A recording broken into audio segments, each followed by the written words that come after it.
Ethiopian soldiers have surrounded an area in South Sudan where they suspect more than 100 Ethiopian children are being held.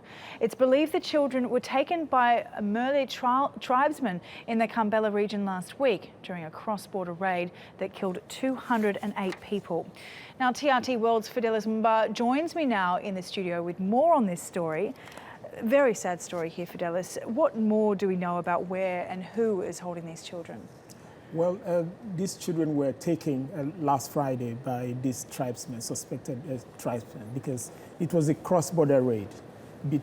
More like people are suspecting it's more like an ethnic clash between two groups, which actually resulted in one taking the other.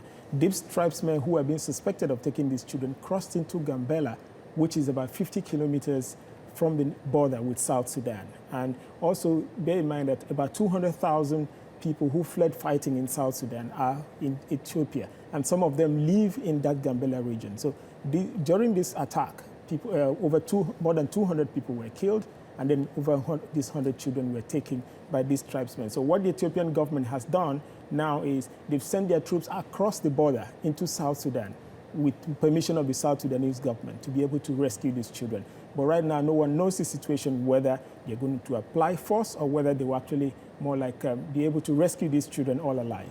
If you can just give us a little bit more context about the conflict in the region. I mean, you mentioned the refugees that have been fleeing South Sudan and who've been in Gambella, and of course the sort of the ethnic conflict that's going on in the region, tribal conflicts as well.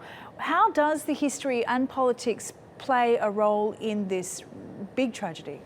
Yep, the thing is, these tribal groups, they've always been clashing over, over land, over cattle, because they're mostly farmers. And so when these clashes sometimes escalate, it gets into people having to lose their lives, because when they attack, they don't just come with bare hands. They attack with, all manner of sophisticated weapons. And this actually happened to be one of them. This is actually about the biggest in the history of both countries, because before now it was just a case of people stealing cows, people attacking, burning down houses, but now kidnapping as much as 100 children and killing over 200 people. This is the biggest. And Ethiopia has actually been trying to more like step in by taking in these 200,000 South Sudanese refugees to avoid the spillover of the crisis which has which had engulfed South Sudan since 2013, that has displaced millions and killed thousands. Certainly taking this conflict, though, to a whole new level here. Okay, Fidelis, thanks very much for your insight there.